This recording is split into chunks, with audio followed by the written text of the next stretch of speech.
Now, if you've been to Southeast Asia before, then I'm sure you've come across, or actually they've probably come across you, the extra friendly tuk-tuk drivers. And they'll tell you the temple is closed, but don't worry, you're in luck, because now you can go with them to see a better temple anyway. And although that's a complete lie, the temple isn't closed at all, the people who try these scams in Southeast Asia are starting to get a bit more creative than just these type of scams. These opportunists, I guess you could call them if you've been generous, are using new ways and methods to try and take your time and money in 2026. So let me break down 6 of these scams for you so you can make sure to avoid them. Starting with the first one.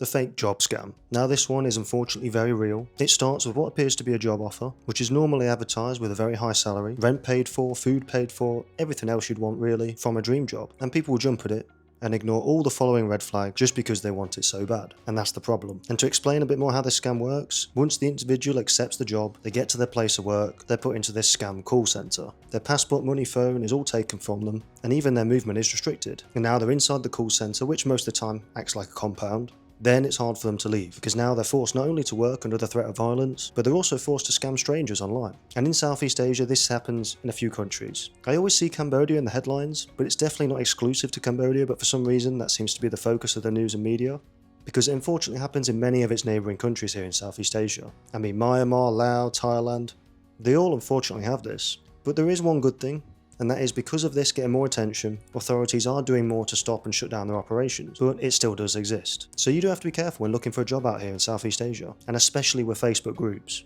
because this remains one of their favourite tools they use, because it offers something powerful, which is trust.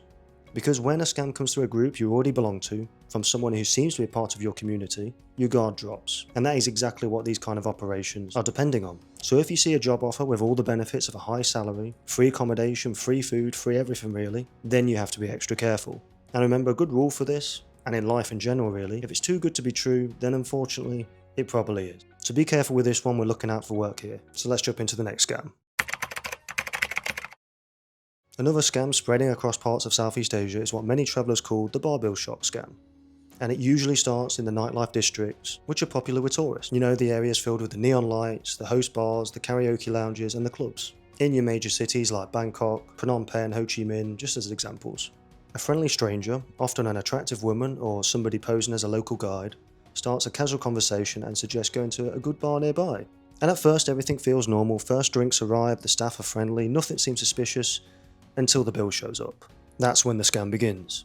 Instead of a normal tab, the victim is handed a bill for hundreds or even thousands of dollars for drinks that they never ordered. The ladies' drinks, or fake VIP table fees, or hidden service charges, they'll use a few different things just to add extra charges on there. Sometimes prices that were never shown on the menu, and then when you ask to see the menu again, they present you with a completely different menu that now has the new prices on it. And in more aggressive cases, there's usually a rather large security staff or the bouncer that appears near the exit, making it clear that refusing to pay is not really an option. Then tourists will of course feel intimidated into handing cash over, or allowing huge credit card charges, or even they get escorted out to an ATM to withdraw money on the spot. These scams often rely on social engineering more than violence. The scammer's goal is to create embarrassment and pressure, especially for solo travellers who may not want police involvement or public confrontation. What makes the bar bill scam so effective is how ordinary it feels. At the start, it doesn't look like a scam, it's just a night out. But behind the music, the drinks, and the friendly smiles, it can quickly turn into a carefully staged extortion trap designed to get as much money as possible from tourists.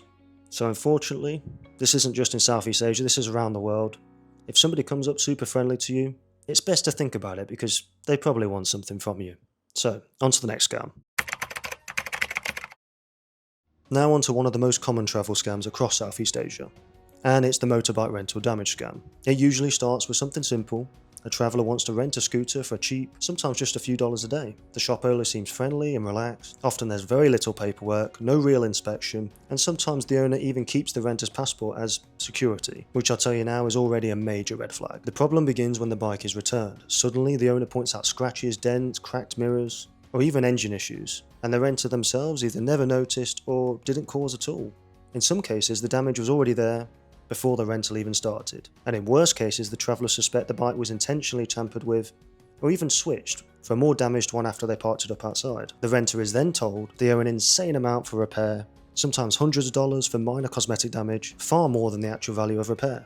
Because the shop may be located in tourist areas with little oversight, the victim is often put under heavy pressure to pay immediately, otherwise the owner will threaten to keep the passport, or involve aggressive staff, or claim they'll call the police if payment isn't made. And many tourists worried about missing their flights or even getting into any legal trouble aboard, so they'll simply just pay the money to avoid the stress. I mean, the scam works because it targets urgency and uncertainty. Visitors may not know the local laws, may not even speak the language, and often they don't have time to fight the claim. I mean, their flight could literally be tomorrow, or they're moving to a new city, so they don't really want to have to deal with this.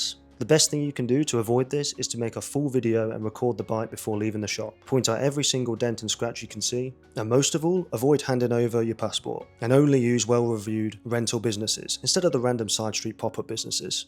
Because what can look like a cheap and convenient way to explore the country, it can quickly become an expensive lesson. Now, on to the fourth scam. This scam is an old one, but it's still used today. It often begins again with another friendly local, or even a tuk-tuk driver, or even seemingly a helpful stranger who starts a casual conversation and mentions a special government jewellery sale, or a tax-free gem promotion, or a secret wholesale shop only locals know about.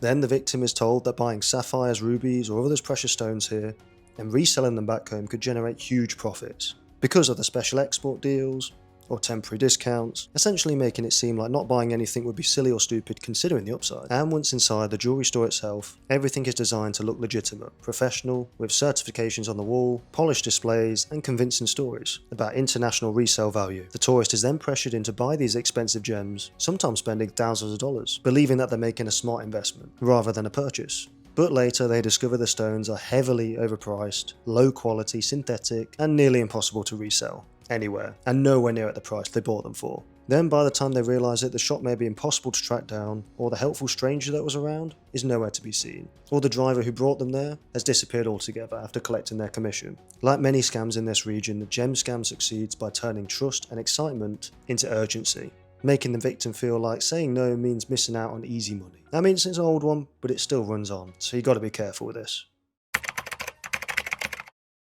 Now, another one of the famous tourist scams across Southeast Asia is the temple is closed scam, most commonly reported around major attractions like the Grand Palace in Bangkok and other well-known temples in cities that are packed with visitors. Usually starts with a tourist walking towards a famous site, only to be approached by a very friendly stranger, sometimes dressed in a neatly official outfit, or even just a tuk-tuk driver. They casually explain that the temple is closed for a holiday, lunch break, religious ceremony, or even a special government event, even though this is a complete lie and it's open as normal. After creating that small moment of disappointment, they quickly offer a solution, a better temple nearby, or another attraction that's just as good, like a special Buddha temple, a lucky market that tourists supposedly have never heard about. They may help flag down a tuk-tuk driver if they aren't one themselves. The ride is cheap or even presented as free, but it will quickly turn into a tour of commission-based shops, like the overpriced gem stores or even tailor shops, souvenir outlets, where the driver and the scammer earn money from bringing the customers in. By the end, the tourist has wasted hours, spent money on things they never intended to buy, and often realises too late that the original temple was open the entire time. I mean, I first experienced this one myself in Phnom Penh, but the tuk-tuk driver wasn't the smartest cookie, and did the whole speech when I could literally see over his shoulder fellow white people walking around the temple grounds of the temple I was planning to see. But the scam itself works because it feels helpful rather than threatening, using friendliness and local insider knowledge to redirect tourists into a carefully staged trap.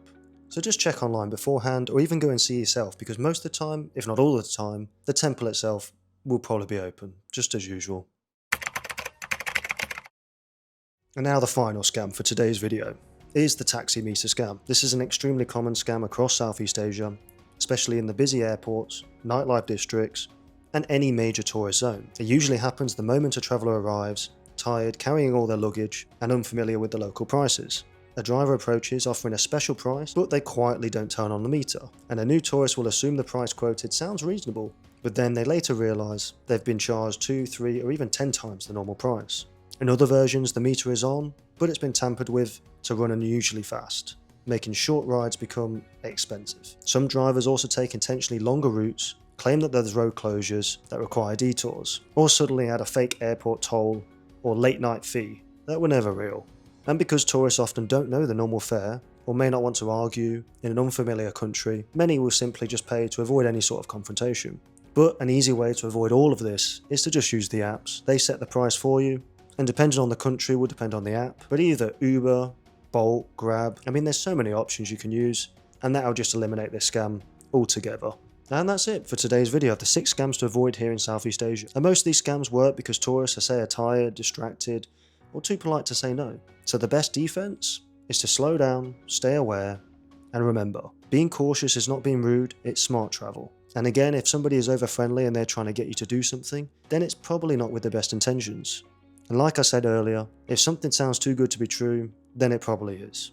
But that's it for today's video. If you did enjoy, make sure to leave a like, and as always, I'll see you guys in the next video.